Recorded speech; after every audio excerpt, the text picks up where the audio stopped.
This recently came into the shop, and obviously it's been done before, but come on, man! You're for me or Trump, and you ain't black. Come on, man. Hey, I wanted to point something out today. I do a lot of these Sport Escape, Rusty shock towers here in the shop, and I've made some really in-depth videos on how to do these things, showing you step-by-step each individual step and explaining to you why.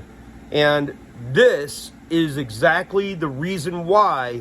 Come on, man. You need to watch the whole damn video, people. Anytime you're working on anything, it kills the channel analytics of the channel when you only watch portions of a video. And if you only watch half the video, you get what we got in this situation, which is a half-assed job. Come on, man. Then it also might cost you $1,500 to $2,000, like in this situation. Actually, you should probably say double that. Done twice. Come on, man. How many push-ups you want to do here, Pat? Of why you should watch the whole stinking video. It was obvious. Shock tower had already been redone at one time. But, for gosh sakes, Come on, man. they certainly did a lot of things that I do in my videos, which are pretty much common sense type things, so I don't know if they watch my video or not. Because if they had watched my video and they had done it the way that I do them in my video, this would not have happened. It probably would have lasted 5 to 7 years, and the panel in here definitely was not 5 to 7 years old. I had no intention of making this video when I started doing it. That's why I don't have very much film on any of this stuff. I do have the end result. So some important things to take note of that makes mine a little bit different than the one that was brought to me, and something that I was guilty of not doing in the past, by the way, is the caulking around this seam right here. The under caulking, especially when you add a floor or if you end up patching in this panel right here, that's extremely important. All of this stuff is going to shield it from being rusty. It's definitely going to get rusty, and it's not going to last 10 years or anything like that, but 5 years, definitely a possibility. I have one that belongs to a friend of mine that's been on the road for over 5 years now. Even though it's rusty in some areas, it's not that bad.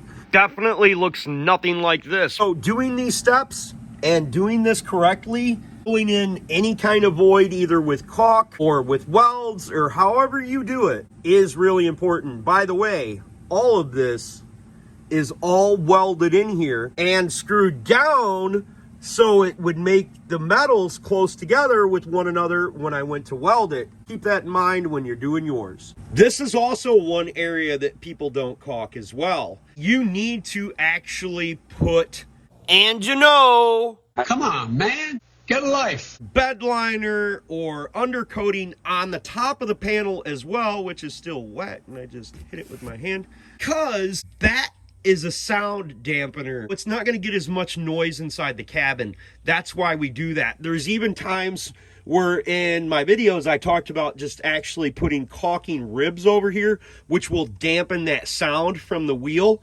So over the top of here, much like this stuff right here, this is sound dampener from the factory, and it allows that to get rid of all that excess noise. So keep that in mind when you're doing yours. So even though my videos empower you and inspire you to do things yourself, Come on, man. Give me a little break here. at least try to be inspired and empowered to do them correctly. Or you'll end up in this situation.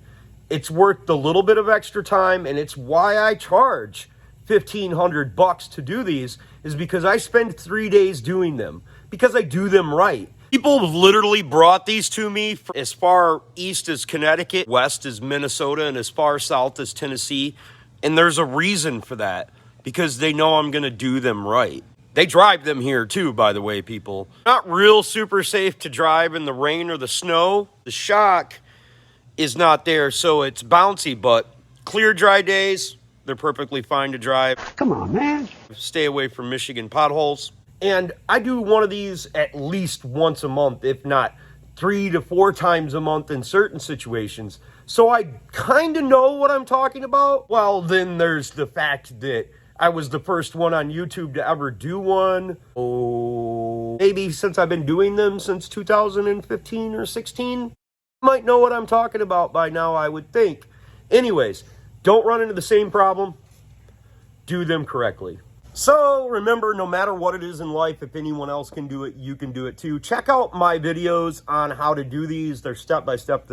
I don't know if they're great. I mean, I'm the one who made them, so it's just like my kids. I think they're great too, but some people's kids, they think they're great, and we like to call them, what's the word for kids that word, one I'm talking about? Oh, man. Come on, man. Come on, man. Come on, man. Seriously, I'm asking a fucking question. Precocious! That's the freaking word I was looking for. Holy crap! I got so much ADHD going on. I forgot even what I was doing. Need to make the end of this video. Hopefully that was a little bit fun for you folks, and me and Patty Ray are just clowning around today. If you enjoyed the video, please consider subscribing, clicking the notification, sharing my videos, and giving me them sweet old thumbs up. Remember, check down in the description below for links to them videos where you can fix yours yourself at home, or you can bring them to me. God bless, folks. Have the best of days.